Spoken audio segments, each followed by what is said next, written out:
નમસ્કાર મિત્રો,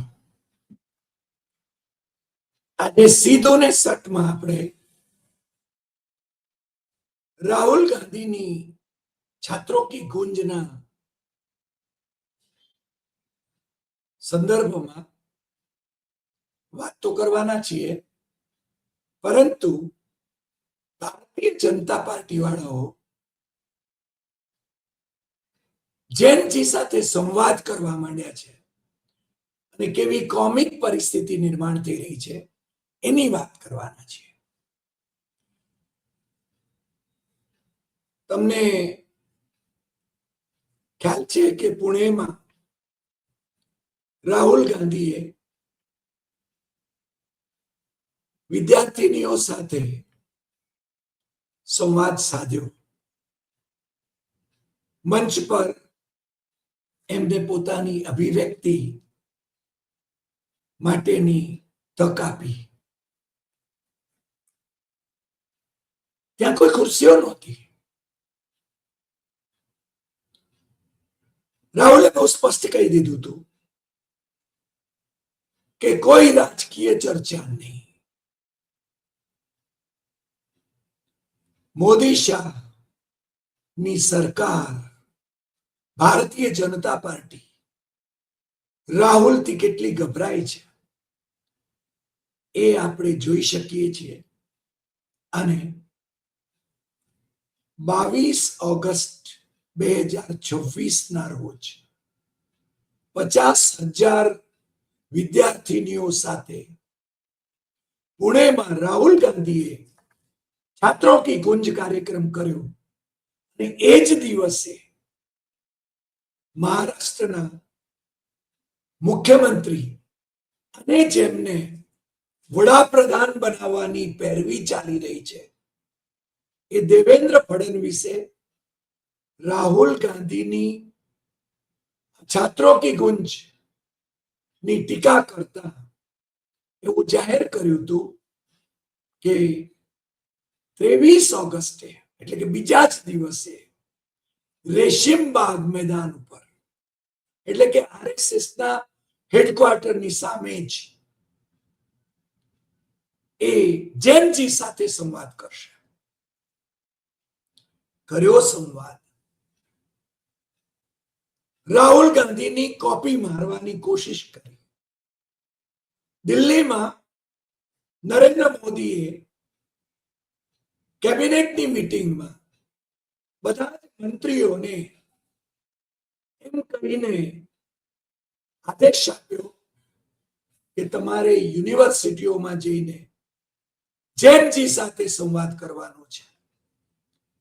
હવે આ બિચારાઓની શું પરિસ્થિતિ થાય? ક્યાં રાહુલ ગાંધી અને ક્યાં આ લોકો?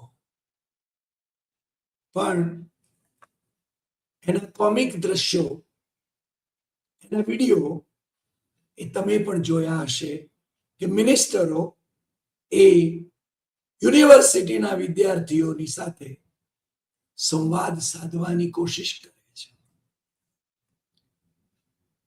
કોમિક અંગ્રેજી બોલે છે. હિન્દીમાં પણ સંવાદ સાધી શકાય, ગુજરાતીમાં પણ સાધી શકાય, પંજાબીમાં પણ સાધી શકાય, તમિળમાં પણ સાધી શકાય, મલયાલમમાં પણ સાધી શકાય, બંગાળીમાં પણ સાધી શકાય. પણ જેનજી સાથે સંવાદ સાધવો એટલે અંગ્રેજીમાં ફાળવું પડે. હું ઘણી વખતે કહું છું કે અમે લોકો જેવીએર્સના વિદ્યાર્થીઓ જરા ખભા ઉલાળ સંસ્કૃતિની જાણે કે એનો પરિચય આપીને વાલમ પોળા અંગ્રેજી ઉચ્ચારો કરતા હોઈએ. That is most stupid thing. Rama yoga, Ram યોગ, આપણા જે શબ્દો છે એને આપણે આપણા રાખવાના છે. અને જેનજી સાથે સંવાદ કરતા સહજ રહેવાનું છે. રાહુલ નો ચોથો જે જેનજી સાથેનો સંવાદ હતો, છાત્રો કી ગુંજ, કોટા રાજસ્થાન, देहरादून उत्तराखंड, પ્રયાગરાજ ઉત્તર પ્રદેશ, પુણે મહારાષ્ટ્ર, આ ચારેય કાર્યક્રમોને ખલેલ પહોંચાડવા અથવા તો એ ન યોજાય એને માટે, અથવા તો એની જાહેરાત પણ ન થાય, ત્યાં વિદ્યાર્થીઓ પણ ન જાય એને માટે સંબંધિત ચારેય રાજ્યોની ભારતીય જનતા પાર્ટી વાળાઓએ, ભારતીય જનતા પાર્ટીની સરકારે જે ધંબચાળા કર્યા છે એનાથી તમે વાકેફ છો.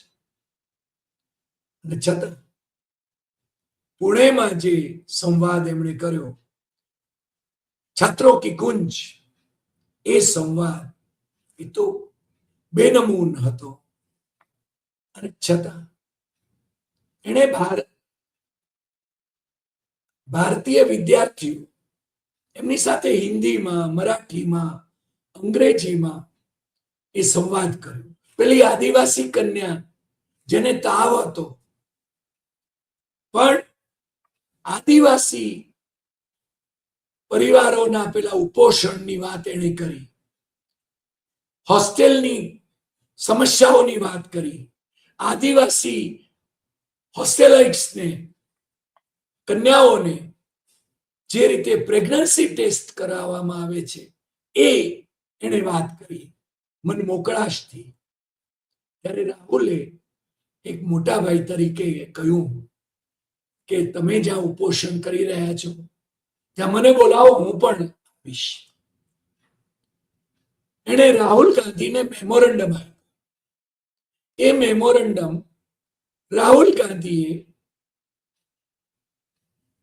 મહારાષ્ટ્રના ભારતીય જનતા પાર્ટીના નેતા અને મુખ્યમંત્રી દેવેન્દ્ર ફડણવીસને મોકલાવ્યું. અને દેવેન્દ્ર ફડણવીસે જખ મારીને આદિવાસીઓની જે સમસ્યા હતી એ સમસ્યાનો ઉકેલ જાહેર કરવો પડ્યો. એટલે રાહુલ ગાંધી કહે છે કે તમારે શું કરવું છે મને કહો, હું મોદી પાસે કરાવી શકીશ. પહેલા મોદી નેરેટિવ સેટ કરતા હતા, હવે રાહુલ નેરેટિવ સેટ કરે છે. અને એટલે જ રાહુલ ગાંધી યુવા પેઢીમાં હીરો થઈ રહ્યા છે. આપણે માનીએ કે ન માનીએ, કોંગ્રેસના જ લોકો એના આ છાત્રો કી ગુંજમાં જાય છે એવું એ નથી.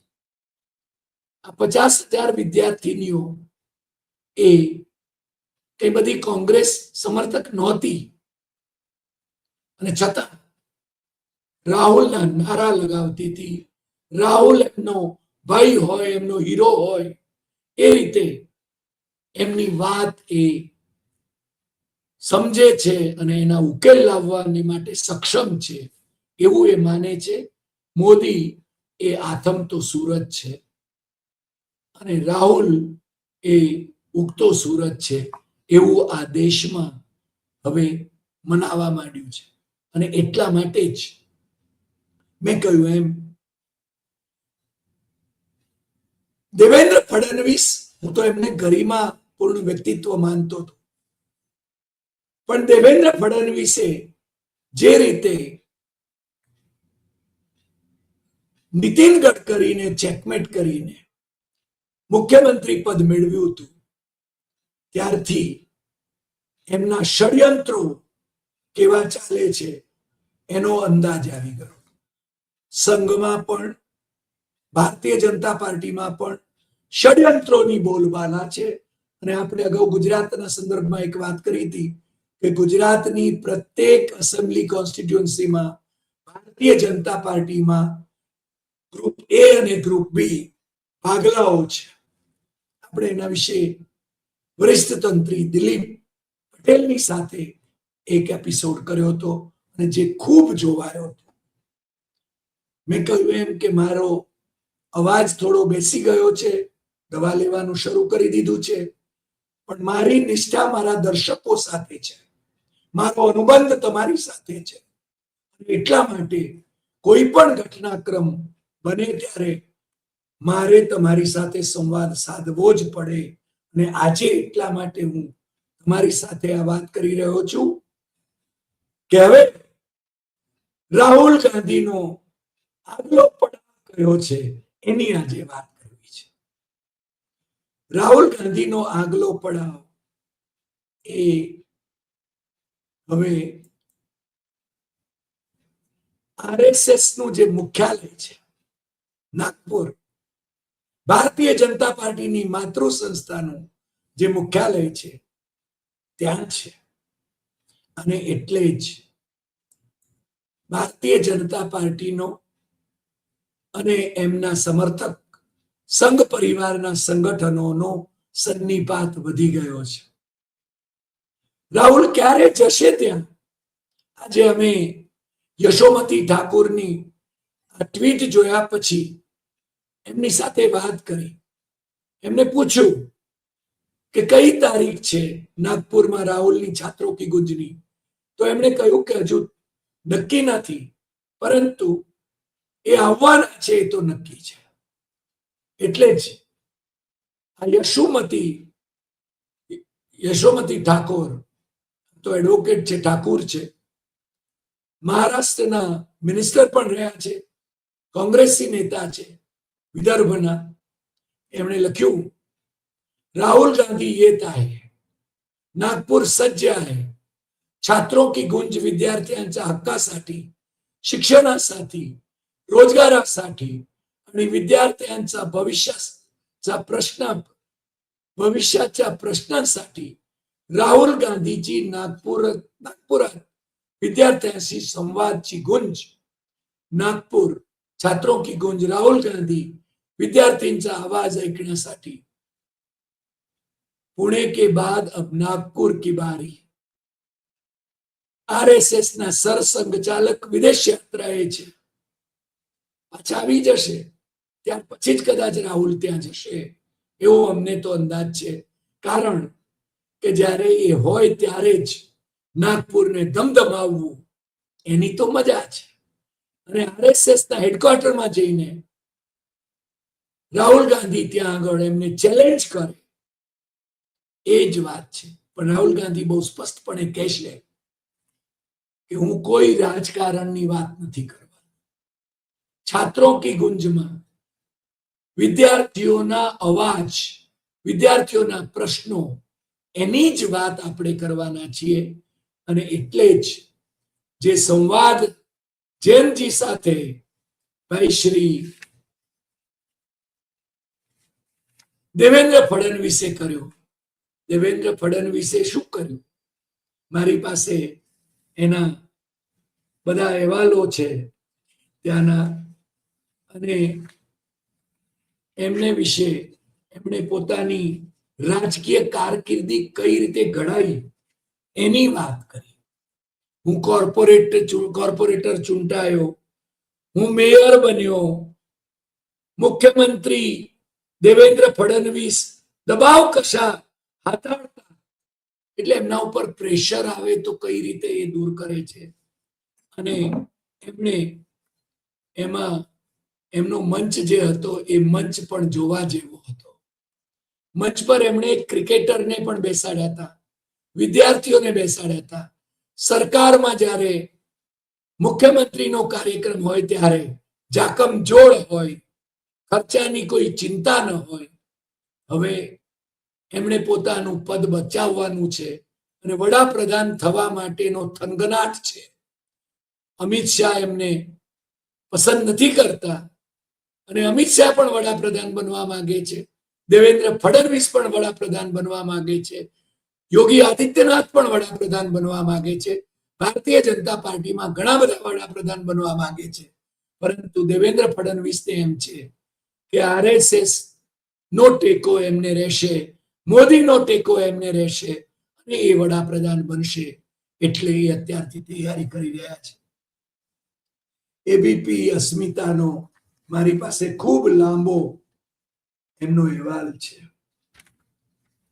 દેવેન્દ્ર ફડણવીસ જૈનજી નાગપુર, नगर सेवक ते मुख्यमंत्री पदापर्यंत प्रवास, दबाव कशा हाताळतात, देवेंद्र फडणवीसांनी दिली जैनजीच्या प्रश्नावर उत्तर, जुना किस्साही सांगतात.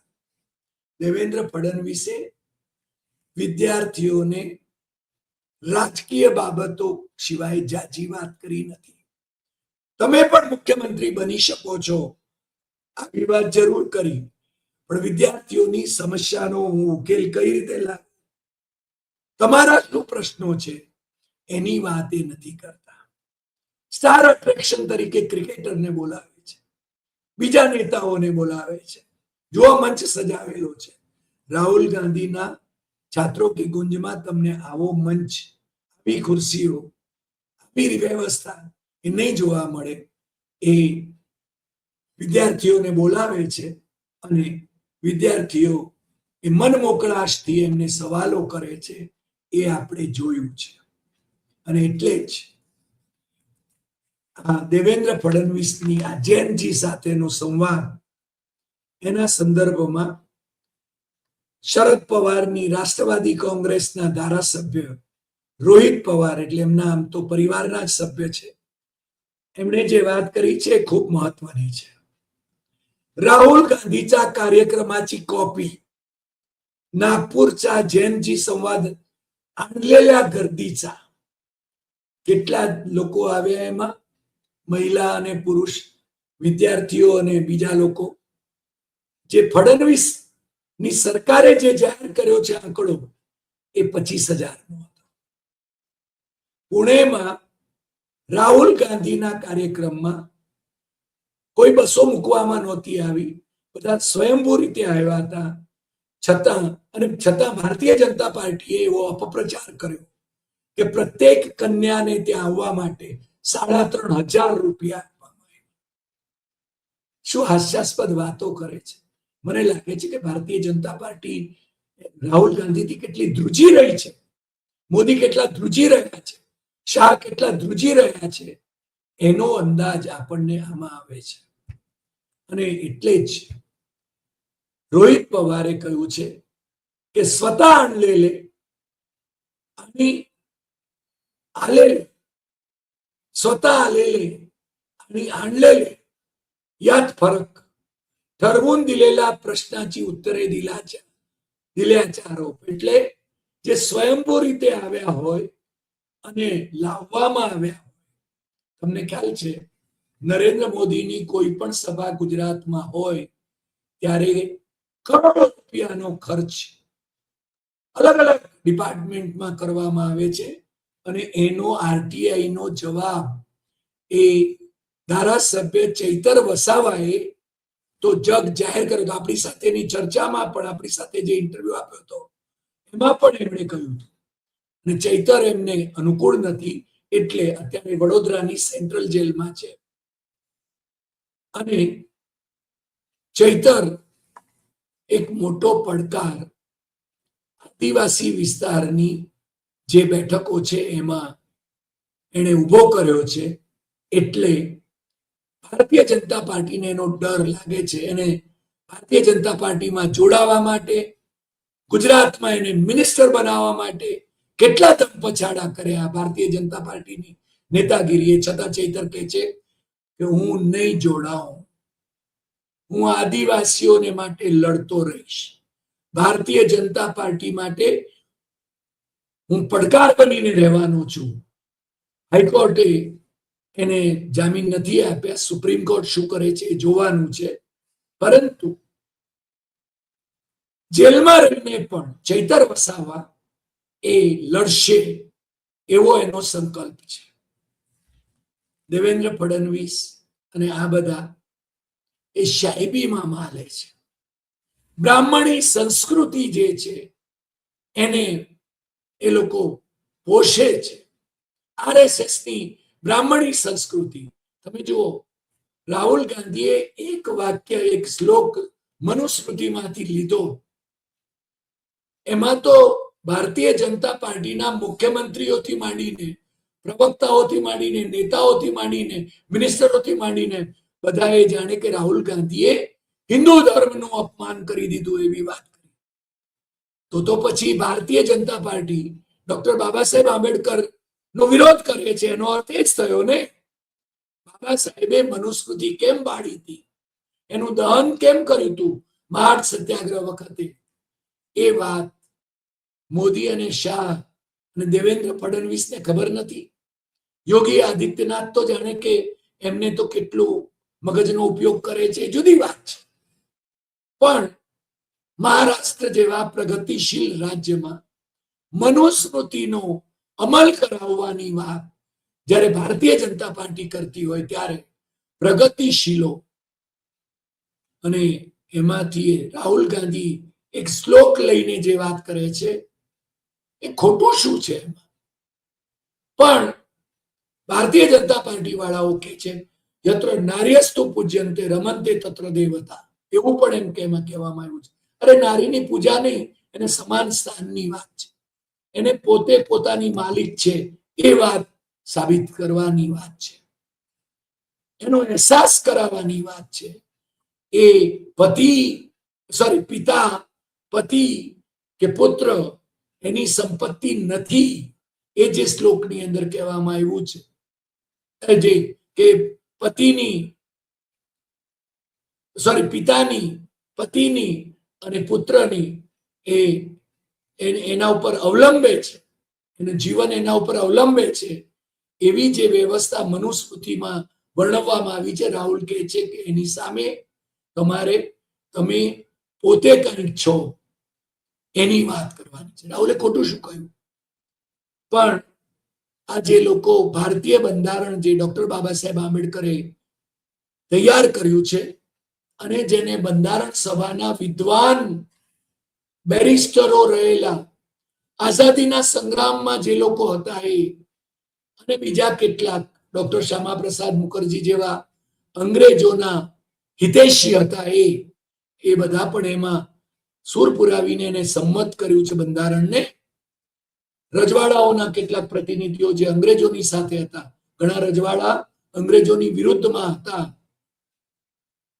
એ બંધારણ સભાએ જે મંજૂર કરેલું બંધારણ છે એને ફગાવી દઈને મનુસ્મૃતિનું બંધારણ લાવવા માટે ભારતીય જનતા પાર્ટી અને આરએસએસ જ્યારે કૃત સંકલ્પ છે ત્યારે રાહુલ ગાંધી નાગપુરમાં જઈને એમને પડકારવાના છે. એ વાત તમને ખ્યાલ છે કે યશોમતી ઠાકુર એડવોકેટ એમણે આપણને જણાવી છે. આપણને પ્રતીક્ષા રહેશે કે રાહુલ ગાંધી નાગપુરમાં જઈને શું કહે છે. અને નાગપુરમાં એનો કાર્યક્રમ જ્યારે યોજાય ત્યારે મુખ્યમંત્રીના કાર્યક્રમમાં 25,000 જૈનજી ની ઉપસ્થિતિ હતી. રાહુલના કાર્યક્રમમાં પુણેમાં 50,000 વિદ્યાર્થીનીઓ હતી. નાગપુરમાં એનો કાર્યક્રમ કેવો થાય છે એના તરફ આપણી નજર રહેવાની છે અને આપણે એ કાર્યક્રમ વિશે જ્યારે યોજાશે ત્યારે તમારી સાથે જરૂર સંવાદ કરીશું. આજે આટલી વાત, ફરી મળીશું નવા એપિસોડમાં નવા વિષય સાથે. નમસ્કાર.